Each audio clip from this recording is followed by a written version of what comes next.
कलिंग युद्ध के बाद में जब 261 में कलिंग का युद्ध हुआ, अशोक ने बहुत खून खराबा किया, चारों तरफ इन बौद्धों का डंका बजता था। अब करे तो क्या करें साहब, महाजनी नरमाइसू और हाकमी गरमाइसू चालिया करें। अब वशिष्ठ ने चिंता करी रहे, यार ये तो मामला गड़बड़ो, खूब जगह जा जा करके प्रचार प्रसार किया रहे, मान जाओ राजो मान जाओ।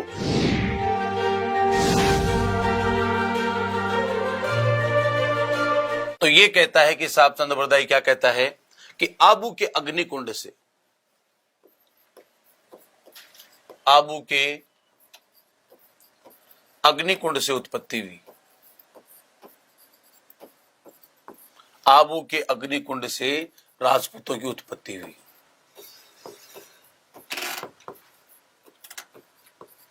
आबू के अग्निकुंड से राजपूतों की उत्पत्ति हुई। ये कौन कहता है? चंद्रबरदाई कहता है, या उसका ग्रंथ है जो पृथ्वीराज रासो वो कहता है। इन दोनों में ऐसा दे रखा है कि आबू पर एक अग्निकुंड हुआ और उस अग्निकुंड से ही राजपूतों की उत्पत्ति हुई। क्या है अग्निकुंड का सिद्धांत? ऐसा है, देखना, ये जो अग्निकुंड का सिद्धांत है, आबू के अग्निकुंड से उत्पत्ति हुई, यही अपने भारत में सर्वमान्य सिद्धांत है, या भारत में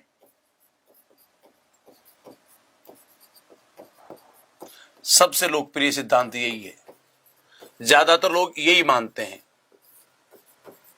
भारत में सबसे लोकप्रिय सिद्धांत जो राजपूतों की उत्पत्ति के बारे में है वो कौन सा है? आबू के अग्निकुंड से, यही सबसे लोकप्रिय है। और इवन जो आज जितने भी राजपूत वंश हैं वो स्वयं भी इसी बात को स्वीकार करते हैं। ना वो कर्नल जेम्स टोड की बात को स्वीकार करते, ना दशरथ शर्मा की बात को स्वीकार करते, ना गोपीनाथ शर्मा की बात को स्वीकार करते। वो जिस बात को स्वीकार करते हैं वो चंद्रबरदाई के द्वारा पृथ्वीराज रासो में लिखी हुई जो बात है कि आबू के अग्निकुंड से उत्पत्ति हुई, इसी को सर्वमान्य मानते हैं। और यही भारत का सबसे लोकप्रिय सिद्धांत है। कलिंग युद्ध के बाद में जब 261 में कलिंग का युद्ध हुआ, कलिंग के युद्ध में अशोक ने बहुत खून खराबा किया, लेकिन उन लाशों को देखकर, अनाथ बच्चों को देखकर, विलाप करते विधवा महिलाओं को, कोख उजड़ चुकी माओं को विलाप करते देख करके अशोक ने बौद्ध धर्म ग्रहण कर लिया, बौद्ध को राजकीय धर्म भी घोषित कर दिया और जगह जगह शिलालेख लगवाए कि मैं बुद्ध धम्म और संघ में अटूट विश्वास रखता हूं। बुद्धम शरणम गच्छामि हो गया था। और धीरे धीरे प्राय सारे राजा किस धर्म में दीक्षित हो गए? बौद्ध धर्म में। अब बौद्ध धर्म क्या कहता है कि अहिंसा परमो धर्म है। इस बौद्ध धर्म ने तलवार तो त्याग दी, चोरो हाथों में क्या ले ली? माला। तमाम राजा तलवार में विश्वास नहीं रख करके माला में विश्वास रखते थे और बस माला रटते रहते थे। बुद्धम शरणम गच्छामि, संगम शरणम गच्छामि, हैं, बुद्धम शरणम गच्छामि, संगम शरणम गच्छामि, बुद्धम शरणम गच्छामि, संगम शरणम गच्छामि। इससे देश चल नहीं सकता। और धीरे धीरे तमाम जितने भी राजा बौद्ध धर्म में दीक्षित हो चुके थे, जो माला फेरते थे, वो सारे के सारे क्या हो गए? निर्बल। यानी कि यूं कह सकते वो राजा पूर्णतः निर्वीर्य हो गए। कैसे हो गए? निर्वीर्य, बिल्कुल कमजोर। बस अहिंसा परमो धर्म है, अहिंसा परमो धर्म है। इसी समय मौके की ताक उठाई और इधर जो विदेशी विधर्मी आक्रमणकारी थे, यवन आक्रांता थे, इस्लाम का भी प्रादुर्भाव हो चुका था। और प्यारे बच्चों, उन इस्लामों ने आक्रमण प्रारंभ कर दिया। जैसे दाहर सेन के ऊपर सबसे पहले मोहम्मद बिन कासिम ने आक्रमण किया, सिंध को जीता। आप सब जानते हैं उस समय बहुत विकट हालात थी और इसी कारण मोहम्मद बिन कासिम का वहां के स्थानीय ब्राह्मणों ने सहयोग भी किया था, क्योंकि बौद्धों से बुरी तरीके से दुखी हो लिए थे। चारों तरफ इन बौद्धों का डंका बजता था। अब करें तो क्या करें साहब। और विदेशी आक्रमण प्रारंभ हो गए। विदेशी सबल थे और हमारे ये बौद्ध राजा थे पूर्णतः कमजोर थे, पूर्णतः कमजोर थे। अब बेटा करें तो क्या करें। उसी समय हमारे इस भारत में एक महान ऋषि थे जिनका नाम था वशिष्ठ। क्या नाम था? ऋषि वशिष्ठ। इन्होंने देखा यार ये तो मामला तो गड़बड़ हो गया, तो ये बौद्ध तो बिल्कुल कमजोर हैं और इधर बाहर से ये आक्रमणकारी चालू हो गए। इधर बौद्ध उनका मुकाबला कर नहीं पाएंगे और पूर्णतः भारत पर विधर्मियों की सत्ता काबिज हो जाएगी। अब करें तो क्या करें। अब इन्होंने देखा वशिष्ठ ने कि यार आज दिन तक इस भारत की रक्षा जिन्होंने की है वो कौन है? क्षत्रिय है। इन्होंने अपने प्राणों की बलि दे दी लेकिन इस धरती की रक्षा की है। क्षत्रिय का अर्थ भी यही होता है जो समाज को क्षति से बचाता है। जो ऐश भोगता है, महलमाड़ियों में रहता है, वो क्षत्रिय नहीं है। तो फिल्मों में देख देख करके हमने देखा कि ऐसा क्षत्रिय का अर्थ ये होता, समाज को क्षति से बचाता। आप सभी को पता है भगवान श्री राम के पूर्वज थे दिलीप, जिन्होंने एक गाय के लिए अपने आप को शेर के सामने कर दिया था कि ले मुझे खा जा। राजा शिवी एक केवल कबूतर को बचाने के लिए बाज के सामने अपनी पूरे शरीर का मांस काट काट के तराजू में तोल दिया था। पता है कि नहीं? आप इतिहास उठाकर रंती देव का इतिहास देखो, सबका देखो, वो क्षत्रिय जो राजा थे, उन राजाओं का जैसा राजा आज चाहिए जो विदेशी आक्रमणकारियों से अपना मुकाबला कर सके। ये बुद्ध राजा जो माड़ा फेरते बुद्धम शरणम गच्छामि, ये अपने धर्म की रक्षा नहीं कर पाएंगे। दोस्तों उसी समय वशिष्ठ मुनि ने कई राजाओं को जा जा करके बातें की कि देखो विदेशी आक्रमण प्रारंभ हो गए हैं, आप मान जाओ, आप पुनः क्षत्रिय बन जाओ, नहीं तो मामला गड़बड़ है। लेकिन वो तो मजा आ रहा था, युद्ध नहीं लड़ना पड़ता, आराम से माड़ा फेरते हैं, राज करते हैं, बढ़िया माल मदिरा जीमते हैं। अब वशिष्ठ ने चिंता करी, रहे यार ये तो मामला गड़बड़ो, खूब जगह जा जा करके प्रचार प्रसार किया, रहे मान जाओ राजो मान जाओ। इनमें से बेटा बौद्ध धर्म के 4 राजा तैयार हुए, यानी कि 4 राजा भी नहीं, मान लीजिए इन्हीं बौद्ध धर्म में दीक्षित हो चुके, क्षत्रिय थे। टोटल जितने भी बौद्ध बने थे वो क्षत्रिय थे, लेकिन बौद्ध बनते ही वो फिर अहिंसा का मार्ग अपना लिया। यार बेटा एक कहावत चलती है कि महाजनी नरमाइसू और हाकमी गरमाइसू चाल्या करे। व्यापार चलाना तो आपको नम्र होना होगा, और आपको हाकमी चलानी, अधिकार चलाना है तब आपको गर्म होना ही पड़ेगा। तो कहावत चलती कि हाकमी गरमाइसू और महाजनी नरमाई से। अब देखो राजपाट तो नरमाई से चलता नहीं। अब साहब इन बौद्धों में से 4 पुरुष वशिष्ठ मुनि ने तैयार किए, कैसे जैसे इतने 4 पुरुष, और ये 4 पुरुषों को ले गए साहब बौद्ध, ये वशिष्ठ मुनि कहां पर ले गए? आबू ले गए।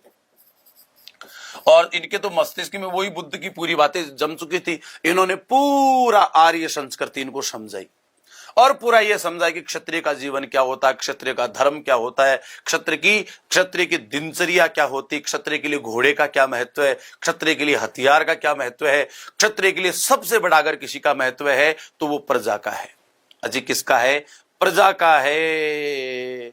और प्यारे बच्चों इन 4 को कई दिनों तक ज्ञान दिया, कई दिनों तक इनसे व्रत करवाए, कई दिनों तक इन्हें अग्नि में संस्कारित करते रहे। आज भी देख लीजिए अपने कोई चीज अपवित्र हो जाती है, बौद्ध में गए अपवित्र हो गए, आर्य नहीं बचे, ये बौद्ध हो गए। तो प्यारे बच्चों अपने जैसे मान लीजिए किसी के अंतिम संस्कार में जाते रहे, अपने गले में कोई डोरा, कोई फुलड़ा, कोई ताबीज पड़ा होता है, और उसके बाद में आने के बाद नहा धो करके वो जब सूतक उतर जाता है तो उसको यूं जोत में से अग्नि में से निकालते हैं, नहीं निकालते?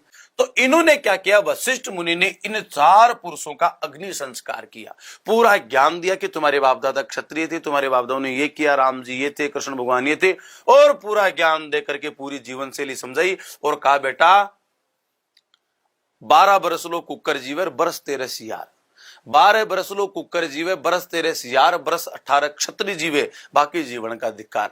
आज दिन तक जो तुम्हारा जीवन तुम्हारे लिए था वो नष्ट हो चुका, अब तुम्हें समाज और धर्म की रक्षा के लिए जीना है। इन 4 ने इस बात का व्रत लिया और आबू में एक अग्निकुंड किया, उन अग्निकुंड के चारों तरफ प्रदक्षिणा करवा करके कहा कि आज से तुम बौद्ध नहीं, आज से तुम पुनः क्या बन गए हो?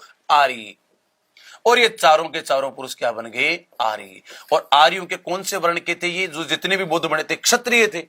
अब क्षत्रिय जी इन्होंने कहा कि तुम्हें इस प्रजा को बचाना है, इस धर्म को बचाना है। और प्यारे बच्चों यही जो आबू के अग्निकुंड से हुए वो 4 पुरुष थे, प्रतिहार,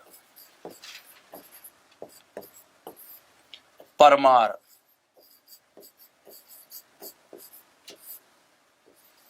चालुक्य,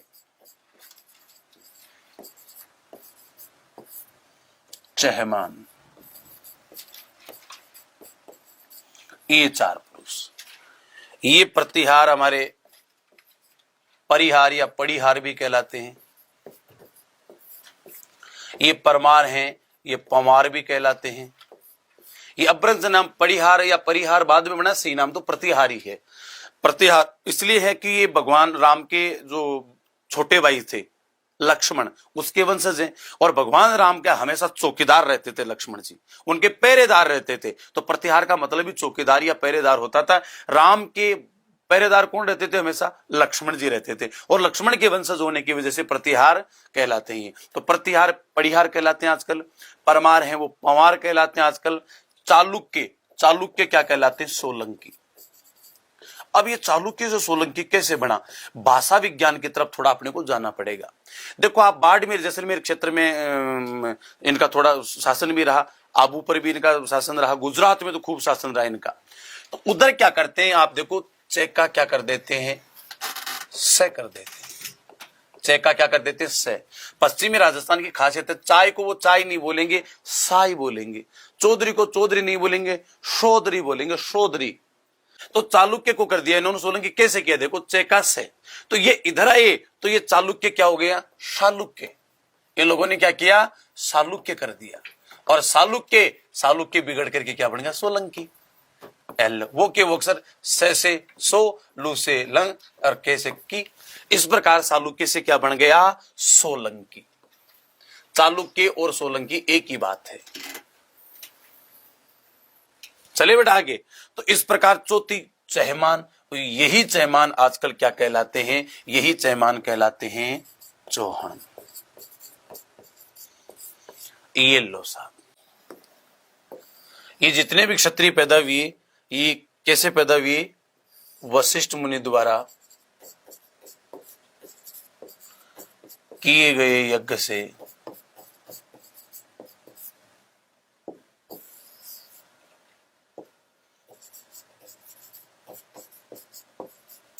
चार पुरुष उत्पन्न हुए,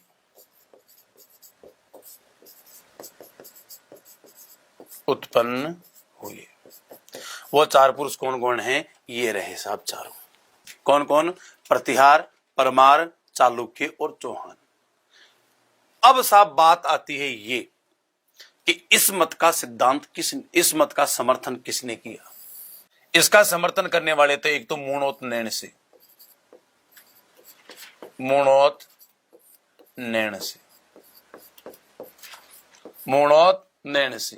और एक है साहब सूर्यमल मिश्रण। मूणोत नैणसी और सूर्यमल मिश्रण, इन दोनों ने प्यारे बच्चों इस मत का समर्थन किया। आबू के अग्निकुंड से क्षत्रियों की उत्पत्ति हुई, इस मत का समर्थन किसने किया साहब, इस मत का समर्थन करते मूणोत नैणसी और सूर्यमल मिश्रण। चाहो तो आप आराम से इसका स्क्रीनशॉट ले सकते हो, बाकी जहां तक मेरा मानना शायद आप नोट्स ही बना रहे हो, ठीक है। राजपूतों की उत्पत्ति के सिद्धांत में पहला पढ़ा हमने आबू के अग्निकुंड से। आबू पर वशिष्ठ मुनि द्वारा किए गए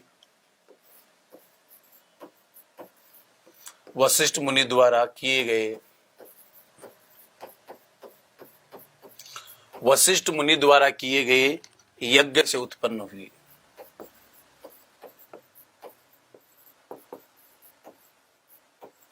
यज्ञ से उत्पन्न हुए। कौन पैदा हुए, ये राजपूत पैदा हुए। प्यारे बच्चों, ये वशिष्ठ मुनि ने ये यज्ञ क्यों किया, इसमें लिखा है कि राक्षसों के संहार के लिए,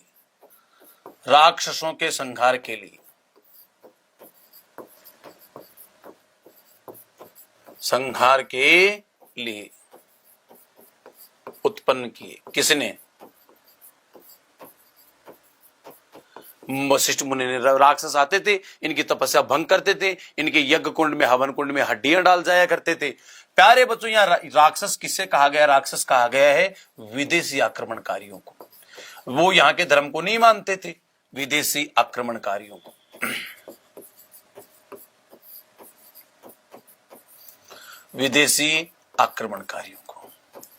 विदेशी आक्रमणकारियों को यहाँ पर क्या कहा गया है, राक्षस कहा गया है। इन्हीं राक्षसों को मारने के लिए, इन्हीं राक्षसों का संहार करने के लिए अगर विदेशियों में भी ले तो प्यारे बच्चों सबसे पहले किनके, अरब आक्रमणों के खिलाफ, यानी कि यूं कह सकते हैं अरब आक्रमणों का मुकाबला करने के लिए, अब प्यारे बच्चों, इन वशिष्ठ मुनि द्वारा के इस आबू अग्निकुंड से निकले, उनमें सबसे तगड़ा जो वंश निकला वो था बेटा प्रतिहार वंश। सबसे तगड़ा कौन निकला, प्रतिहार वंश। देखो साहब बेटा, 7वीं सदी से लेकर 11वीं सदी तक इस उद्देश्य को पूरा किसने किया? 7वीं सदी से लेकर 11वीं सदी तक, 11वीं सदी तक इन अरबी आक्रमणकारियों का मुकाबला किन्होंने किया बेटा? शाबाश, वो उसने सही कमेंट लिखा है। सिर्फ 11वीं सदी तक प्रतिहारों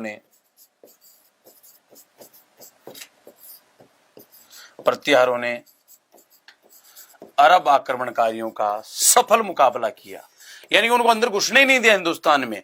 अरब आक्रमणकारियों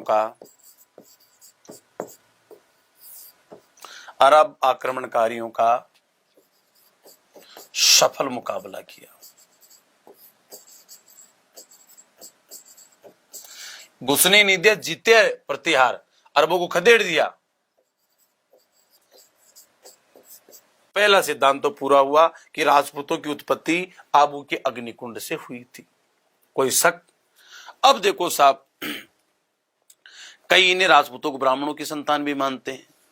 ब्राह्मणों की संतान मानने वाले हैं वो कौन है? ब्राह्मणी मानते हैं। नंबर 2, दशरथ शर्मा के अनुसार, दशरथ शर्मा कहते हैं कि राजपूत चंद्रवंशी हैं, और चंद्रवंशी तो ब्राह्मण होते हैं, मतलब कि ये राजपूत ब्राह्मणों के संतान है दशरथ शर्मा के अनुसार। देखो, दशरथ शर्मा खुद भी शर्मा है, मतलब खुद भी ब्राह्मण है, और इसने क्या कह दिया कि राजपूत भी किन की संतान है? ब्राह्मणों की संतान। इन्होंने कहा कि राजपूत चंद्रवंशी हैं, राजपूत चंद्रवंशी हैं।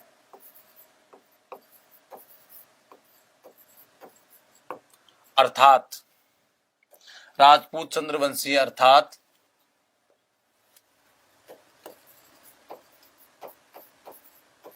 ब्राह्मणों की संतान है या ब्राह्मण है। ये ब्राह्मण थे जिन्होंने तलवार का मार्ग अपनाया। वो तलवार का मार्ग अपनाने वाले जो ब्राह्मण थे, जिन्होंने आध्यात्म का मार्ग त्याग दिया, ग्रंथों का काम छोड़ दिया। अब देखो, एक लेखक हुआ है जयानक भट्ट।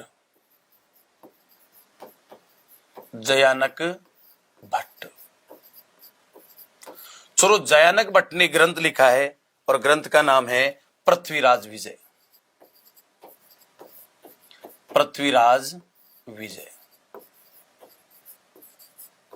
इसके अनुसार ये कहते हैं कि सूर्यवंशी है, वो चंद्रवंशी है। बताइए, जयानक भट्ट ने कौन सा ग्रंथ लिखा? जयानक भट्ट ने जो ग्रंथ लिखा उसका नाम है पृथ्वीराज विजय।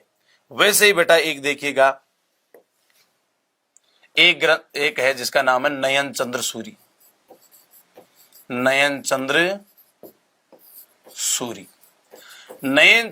ने एक ग्रंथ लिखा जिसका नाम है हम्मीर महाकाव्य। इसके ग्रंथ का नाम है हम्मीर महाकाव्य। हम्मीर काव्य पूछे चाहे हम्मीर महाकाव्य लिखे, पूछे किसने लिखा था? बेटा नयन चंद्र सूरी ने लिखा था हम्मीर महाकाव्य। तो ये दो लेखक हो गए, एक जयानक भट्ट और एक नयन चंद्र सूरी। दोनों क्या बताते हैं? ये जयानक भट्ट और नयन चंद्र सूरी पूछो, चाहे इन ग्रंथों के अनुसार पूछो, चाहे तो ये पूछ रहे कि पृथ्वीराज विजय में क्या लिखा है, पृथ्वीराज विजय के अनुसार राजपूतों की उत्पत्ति कैसे हुई, या हम्मीर महाकाव्य के अनुसार, दोनों का मत एक है। जयानक भट्ट और नयन चंद्र सूरी का मत एक है। ये लिखते हैं कि राजपूत सूर्यवंशी हैं, राजपूत सूर्यवंशी हैं। वैसे देखा जाए तो अग्नि भी सूर्य से उत्पन्न हुई है, तो अग्निवंशी और सूर्यवंशी एक ही बेटा, राजपूत सूर्यवंशी है। राजपूतों को सूर्यवंशी बताने वाला कौन? सूर्यवंशी भगवान राम थे। उसका बाद में सूर्यवंश के बाद में ये वंश इक्ष्वाकु वंश कहलाया कि नहीं? तो सूर्यवंशी है। फिर देखो पंडित जी आ गए, गोपीनाथ शर्मा।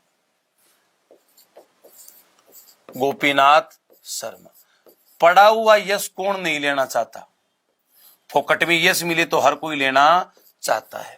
अब बताइए, गोपीनाथ शर्मा के अनुसार, गोपीनाथ शर्मा भी क्या कहते हैं कि ना राजपूत ब्राह्मण ही थे। वैसे राजपूतों ने कई जगह लिखा भी है।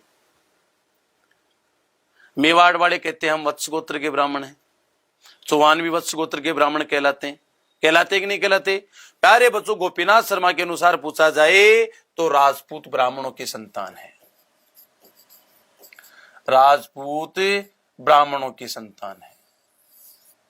जैसे शिलादित्य कैसे पैदा हुआ था आप सभी को पता है, वो विधवा ब्राह्मणी थी। कैसे ने सूर्य ने कैसे आशीर्वाद दिया, सूर्य का मंत्र बोला, शिलादित्य पैदा हुआ।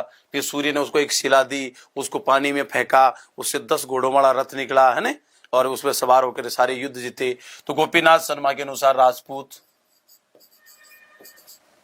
ब्राह्मणों की संतान है।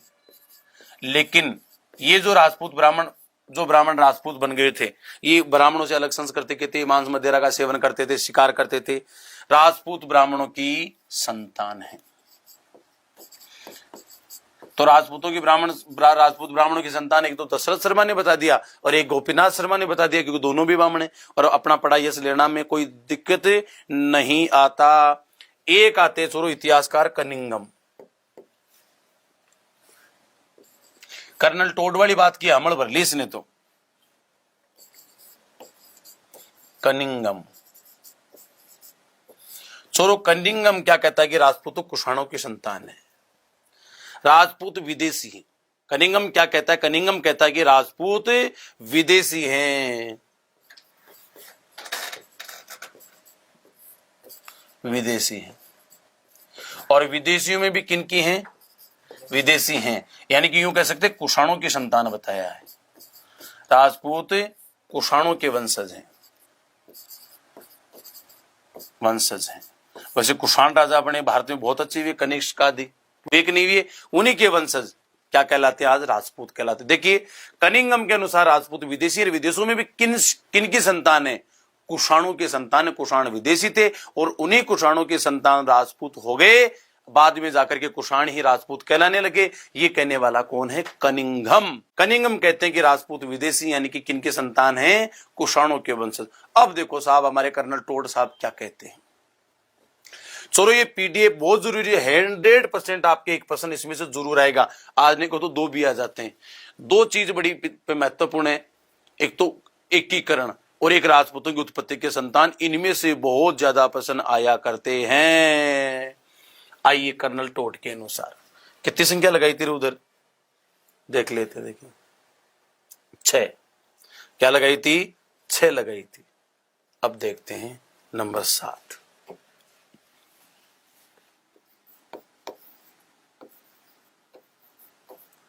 Colonel James toad.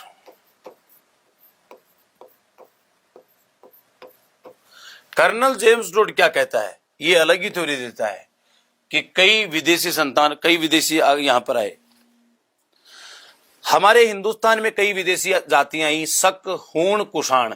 शक, हूण और कुषाणों में आपस में भी वैवाहिक संबंध, और वैवाहिक संबंध होने से शक, हूण और कुषाणों की जो संतान भी वो राजपूत कहलाए। तो राजपूत मूल रूप से शक, हूण और कुषाणों की संतान है, मतलब कि राजपूत विदेशी हैं। राजपूत विदेशी हैं। राजपूत क्या हैं? विदेशी हैं। विदेशों से आई भी कई जातियां थी, कई विदेशी जातियां हैं, जैसे शक, हूण, कुषाण। प्यारे बच्चों, शक, हूण, कुषाण और सीतियन। वैसे देखा जाए तो इन कोई संयुक्त रूप से शक, हूण, कुषाण को ही क्या कहा जाता है? तीनों को ही सीतियन। शक, हूण और कुषाण तीनों को मिलाकर सीतियन कहते हैं, पर आपको कोई बात नहीं, यूं मान लेते हैं 4 अलग अलग है। 1, 2, 3 और 4। प्यारे बच्चों, इनमें अंतरजातीय विवाह हुए, इनमें वैवाहिक संबंध हुए, इनमें वैवाहिक संबंध हुए। शकों ने अपनी छोरी कुषाणों को प्रणा दी, कुषाणों ने अपनी छोरी शकों को प्रणा दी। रवैये क्या आ गया है ना? इस प्रकार आपस में इनके वैवाहिक संबंध हुए। वैवाहिक संबंधों से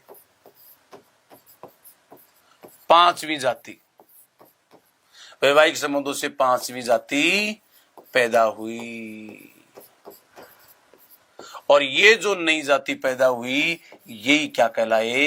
राजपूत कहलाए। ये मैं नहीं कहता, ये कर्नल जेम्स टोड कहता है। कर्नल जेम्स टोड क्या कहता है कि राजपूत विदेश से आए हुए हैं, भारत के लोग नहीं है। राजपूत कहते, कर्नल टोड कहता है कि राजपूत विदेशी, जिनमें शक, हूण, कुषाण और सीतियन, इन चारों जातियों में आपस में इंटरकास्ट मैरिज हुई। इंटरकास्ट मैरिज से एक नई वर्ण संकर संतान हुई, जिसे क्या कहते हैं, राजपूत कहते हैं। और प्यारे बच्चों, इस कर्नल जेम्स टोड के इस सिद्धांत का समर्थन किसने किया? इसका समर्थन किसने किया कि हाँ, राजपूत विदेशी हैं, शक, हूण, कुषाण और सीथियनों के संतान है, यूचियों के संतान है। इसका समर्थन करने वाले थे बेटा एक तो स्मिथ। इसका समर्थन करने वाले कौन थे? इसका समर्थन किया स्मिथ व क्रुक ने समर्थन किया।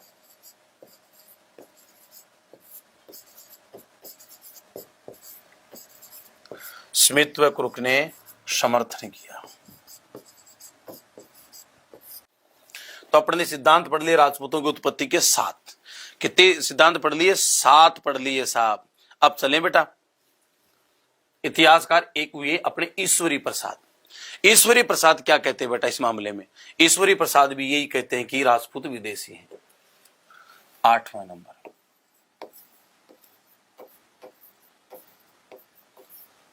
ईश्वरी प्रसाद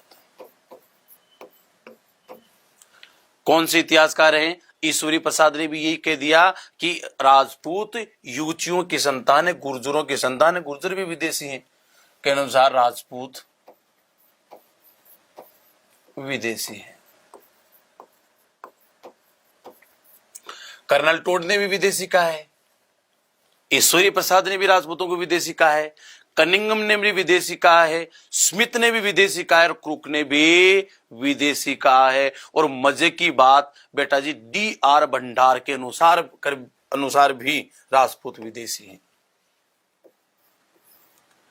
D.R. भंडारकर, D.R.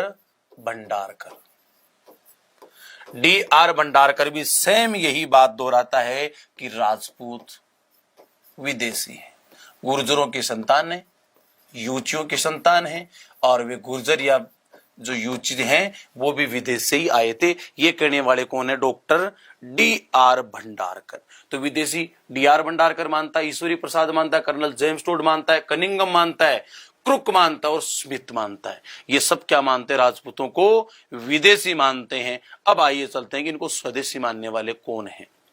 बहुत प्रसिद्ध इतिहासकार भी डॉक्टर गौरीशंकर हीराचंद ओझा। गौरीशंकर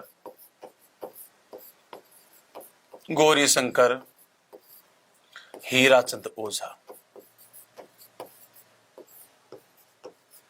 गौरीशंकर हीराचंद ओझा। ये शुद्ध रूप से यहीं के हमारे भारतीय मूल के ही इनको मानते हैं। इनका सिद्धांत वैसे मान्य भी है कि नहीं? इनका सिद्धांत है कि राजपूत आर्य वर्ण के, आर्य के जो 4 वर्ण थे ना, आर्यों के 4 वर्ण थे, राजपूत आर्यों के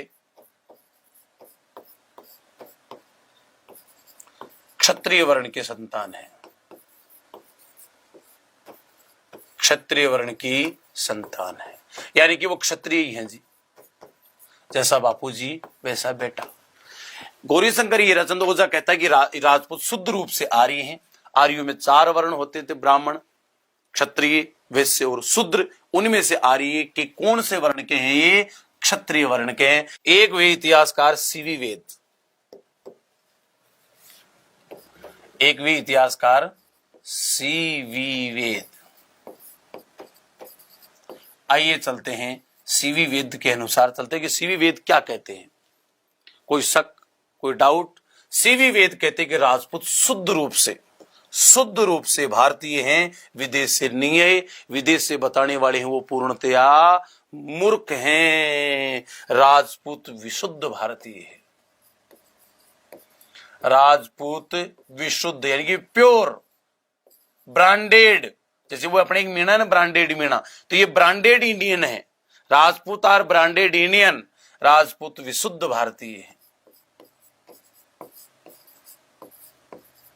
विशुद्ध भारतीय, सबने विदेश। अब ध्यान देना, राजपूतों को विदेशी किस किसी ने बताया, इस बात पर अपने गौर कर लेते हैं। राजपूतों को विदेशी बताने वाले या विदेशियों की संतान बताने वाले, विदेशी बताया टोड ने, विदेशी बताया क्रुक ने, विदेशी बताया स्मिथ ने, विदेशी बताया इनको कनिंगम ने। किसने बताया? कनिंगम ने। और विदेशी बताया इनको ईश्वरी प्रसाद ने। तो राजपूतों को विदेशी किस किसी ने बताया? कर्नल टोड ने। इसकी हामड़ किसने भरी? क्रुक ने। स्मिथ ने हामड़ भर ली, तो वो भी उसी में आ गए। टोड ने भी विदेशी माना है, क्रुक ने भी विदेशी माना है, स्मिथ ने भी विदेशी माना है, कनिंगम ने भी विदेशी माना है, ईश्वरी प्रसाद ने भी विदेशी माना है, और भंडारकर ने भी विदेशी माना है। गोपीनाथ शर्मा और ब्राह्मण कौन कौन मानते हैं? इनको ब्राह्मण मानते हैं गोपीनाथ शर्मा, दशरथ शर्मा। गोपीनाथ शर्मा व दशरथ शर्मा, दोनों पंडित जी। गोपीनाथ शर्मा व दशरथ शर्मा इनको मानते हैं कि राजपूत ब्राह्मणों के संतान है। बाकी इन्हें क्षत्रियों की विशुद्ध शाखा, आर्यों की विशुद्ध शाखा क्षत्रियों के संतान मानते हैं। एक बार फिर देख लीजिए,